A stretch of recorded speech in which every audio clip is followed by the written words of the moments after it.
Well, man, I'm glad you got my damn name right. What would I have called you otherwise?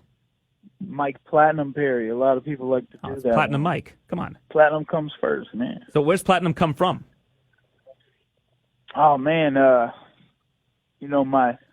toughness and my tenacity, my ability to absorb the heat. So what's that have to do with Platinum? That's exactly what Google what the hell platinum does, and you'll see the definition. All It right. absorbs heat. I like it. So Platinum absorbs heat. Okay, I've got it now. Well, that makes sense. All right. Speaking of absorbing heat, I mean, we had Alvarez versus Gaethje a few weeks back. Is Perry versus Ponzinibbio the sequel?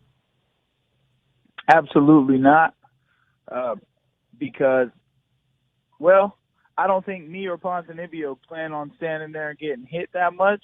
And as soon as one of us gets hit, as soon as I hit him one time, the whole fight's going to change, and then we're going to be looking at the end of the fight.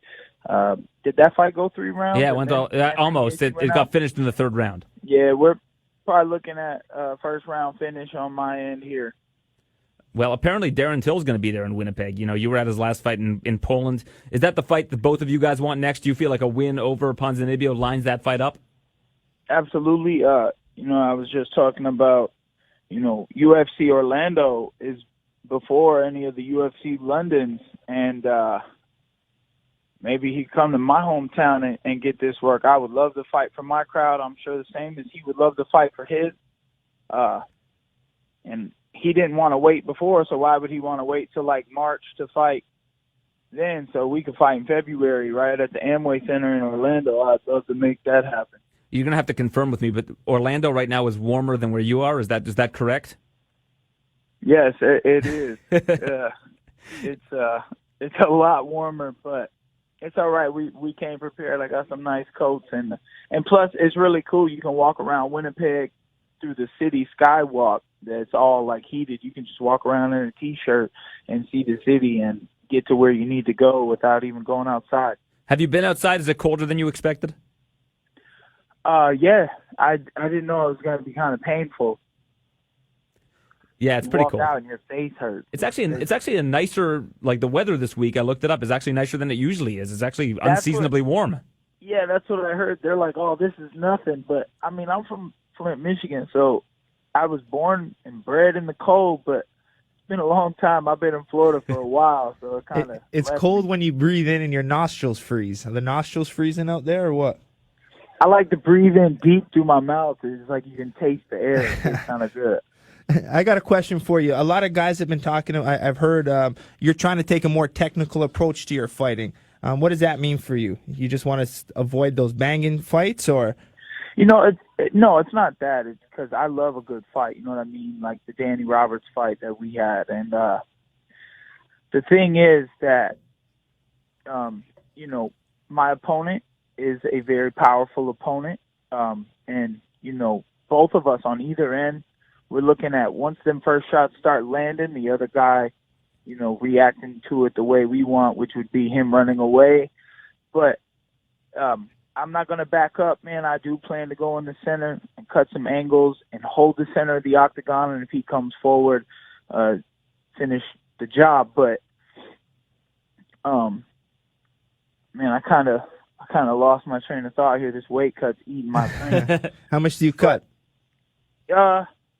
I'm like 177 now, but I diet hard, and I get lower earlier and sooner. Some of these guys are cutting 20 pounds starting yesterday, and I used to do it that way, but I've gotten a lot smarter, a lot better. I know speed kills, and I'm always strong, so it doesn't matter what size I am. I'm a grown-ass man. I'm strong enough to handle business. But, like I was saying, I like a good fight, but fighting dangerous, powerful guys like this, we got to be smart. And this is what I was going to say was, last time when I was going to fight Thiago Alvarez, we had a little heat going, and I was saying, I'm going to go out and get him. I'm going to go out and get him. And I'm saying the same thing about this with Ponzinibbio. I plan on ending it in the first round, so I'm going to go out and get him.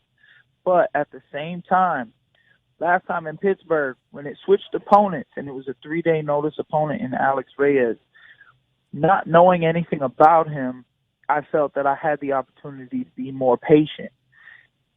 because I think about the crowd and what the crowd may want to see. Yep. And the crowd sees two powerful guys going in there between me and Pinocchio, and I think that they will understand that if I walk out and I'm a little more patient rather than just getting straight to it and put myself in a susceptible predicament where I may be hit with some shots I don't want to get hit with. So I'm going to be a little more patient. I think I'm confident that the crowd will be all right with that, and it will still be entertaining. I will still press forward. I don't know how not to go forward, man. So we'll see how I react that night. I just want to keep my poise and composure and go out there and do what I know how to do. You've only gone the distance once. It's your only loss. Is that something you actively look to avoid now? Going the distance? Yeah. No. I've been working since on, my style is rough when it comes to point game. Yes, this is true. Because I like to roll with the punches and give my opponents a little confidence and stepping in a little deeper and running into that power shot that I got to throw. But, I love a good fight, and if that's what we're looking at, 3 rounds of war this weekend, listen, if we go 3 rounds, it will be hell. We will be busted up. I'm down for that. And, I actually watched Francis Ngannou's only loss today, and he became my second favorite fighter after I watched his only loss. He went to decision, and he lost. Lomachenko went to decision, and he lost. So I feel a lot better about the fact that my only loss came by way of decision from a very pretty technical striker. And I say pretty because he is a model, and he's a pretty man. It's not easy to be a fighter and be pretty. You know what I'm saying? So that means you're good at what you do. So I give him credit. He just doesn't have the chin that some of us crazy guys have. That I'm down to take a shot, to give a shot. You know what I mean? And Joban was a lot more. He had his height. He used his game. He ran away. But I got something for that too. And there were things that I didn't do that I was still learning, and I was going a little too fast in the beginning. And I've really focused on each opponent that I've had since, and had put my game plans together based on what the opponent wants to do. And I'm pretty sure I know exactly what Ponzinibbio wants to do, and I'm prepared. Another guy on the card is Robbie Lawler. He's a guy that you've called out before, which very few guys have actually had the guts to do. Do you plan on speaking with him when you see him this weekend? He's a very respectful guy. Absolutely. I met Rafael yesterday. He's actually sitting behind me now, and based on the winner of that fight, don't know who it's going to be. That's a barn burner. They're going to go at it.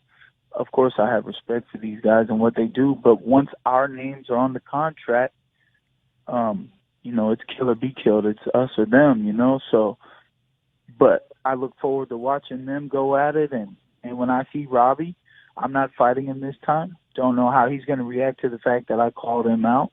I called him out of respect for the fact that he's a good fighter, and I think the crowd would love a good fight between us. But we're not looking at that fight anymore until after Till. You see what I'm saying?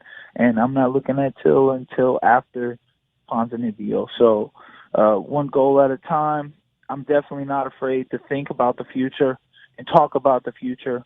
But we're here this week, and we're going to go to work, man. I'm going to kill it. All right, man. It sounds like it's going to be a great fight. We're really looking forward to it.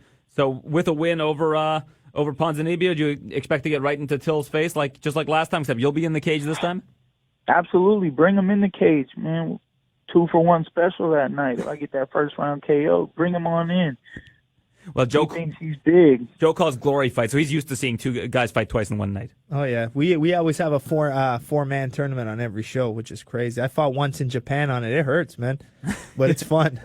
That's one thing I missed out on as an amateur. A lot of I train with a lot of boxers, and I respect them a lot. And they go to Golden Gloves and fight the best in the world, and they fight 5 days, 5 times or something like that.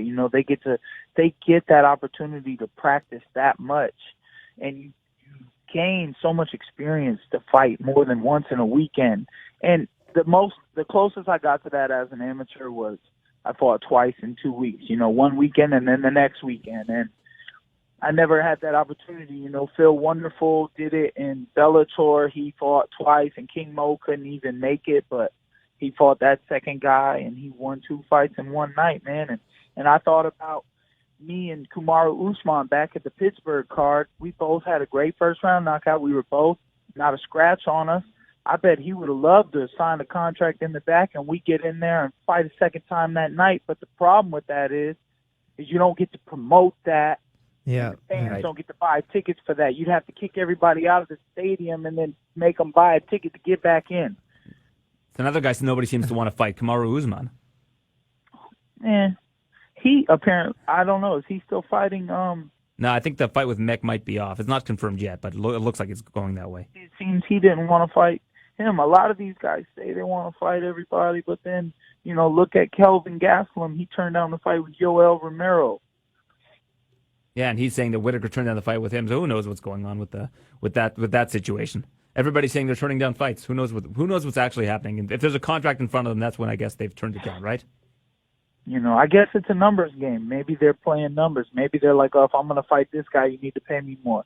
I understand that, definitely, because we do have to get paid, and we only have a window of opportunity of doing this for so long. And but I'd love to have a career like Dan Henderson, fight till I'm 47 years old. What are some of the things you're doing for like the brain health and stuff? Are you taking it easy in sparring, or how do you approach that? If you're if you got two really, really good guys, you can spar gently at full speed. Yeah. And you throw them knockout strikes and then pull your shot right at the end. That's what it's about. Only high-level strikers can do it at a really high level and get all the work they need to get. And then sometimes I get in there with some of my boxing buddies, and we put a headgear on, and we sling and power. Yeah, the boxers, man, they go hard, man. Boxing sparring, always killer, man. I went back and forth with Paulie Malignaggi on Twitter a bit because he was saying how he was all about this hard sparring, trying to knock out your sparring partners. I was like, 'cause my career, I was the world champion with Glory, and I gave it up with concussions. So I retired based on concussion. So I was like, man, you got to be careful a little bit, you know? Paulie is, what weight class is Paulie? You know what I'm saying? When you're in the smaller weight classes, the guys get a little harder sparring. Yeah. And they can take the punches a little better. When you get up at 180, 195. Yeah, I was a welterweight. That was the same as you. When you're not on diet, not cutting weight, those shots are too hard to be throwing at your friends in practice. Yeah, every day too. Yeah, then you're going to lose bodies. Then you're not going to have people to work with. And, so I still like to get my hard sparring in, but we definitely,